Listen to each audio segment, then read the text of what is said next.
super different, like trading of humans, taking them from one country to another. Human trafficking is where people are taken to other places with their consent, but when they go that side, they change this. People who've taken them that side change the story and then make them do things that are against their rights, like prostitution. What I know is that there are some people who come into Zambia with the motive of picking young people, especially young girls.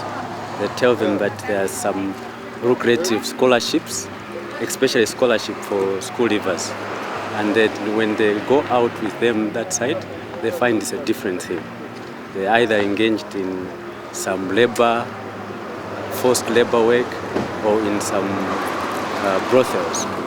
Yeah.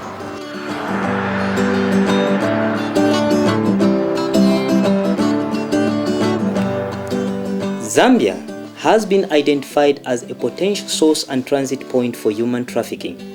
The number of people trafficked each year is unknown, and little is known about the recruitment and transit process. However, available information and data from small studies indicate that trafficking of persons is a serious problem. A growing concern in Zambia is the trafficking of children for the purpose of commercial exploitation. Because of poverty and the desire to seek for better life, many boys and girls are being duped by sophisticated syndicates to go to developed countries with promises of better jobs. I saw a man, he was in a car. He called me, but I tried to ignore him. But he looked so gentle and serious, so I just had to go there and listen to whatever he had to tell me. He told me that he liked my height and he wanted to sponsor me to South Africa. He wanted me to be a famous model. Then I wanted to refuse, but he convinced me to say I'm beautiful and I'm going to make it to go to the Miss World. We come to this Zambia to pass this country, example of transit. So this too went in 25th March to airport. A case of 3 Afghan teenagers who were trafficked from Pakistan by a highly organized syndicate attests to the growing problem of human trafficking. They take us from Pakistan, they give us passport of Afghan and they told us you should explain your name, Harun Wardak, and this one Mr. Shahid, this one Mr. Ziyarat Gul. So they tell us if a person want to ask from you what is your name in the between the way, so you should say Harun Wardak, Mr. Shahid and Gul Ziyarat. Before we don't know each other, when this Pakistani people take us, then they pick us from Pakistan to Dubai, then from Dubai to Nairobi, Kenya. Then from Nairobi they take us to Zimbabwe, Harare. Then from Zimbabwe, Harare they take us to this Lusaka. I took part in this beauty pageant, and the main prize was to walk out with a ticket to New York to work for a clothing company. I did my best and I scooped the prize, and we traveled to New York. When I reached there, I found the other ladies. Some were from different countries, some were from Mozambique, some were from Nigeria.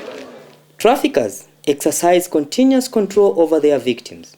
They use several methods not to make their victims suspicious, by providing them with initial and temporal exclusive living standards. The people organized everything where they wanted us to feel at home. They brought us food, they gave us some pocket money, and they got our passports because they wanted to get our documents and everything. From 12 March up to 25th March, we eating very well and very good things. Even they brought for us about 5 goats and sheep.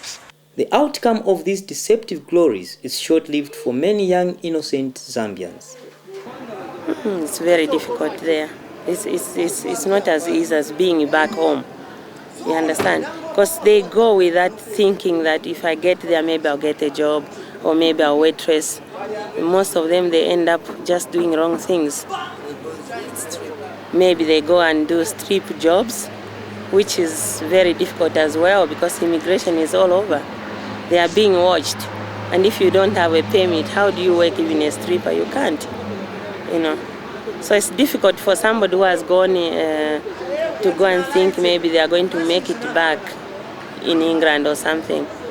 It's like a problem that encompasses a lot of other problems. And so to curb it would be to start sorting out some of these other problems and maybe sensitizing people on human trafficking itself so that they're a bit more aware, even when such situations come where you're offered a job elsewhere, you don't even really know the details, you become a bit more cautious, yeah, because you know about human trafficking. So.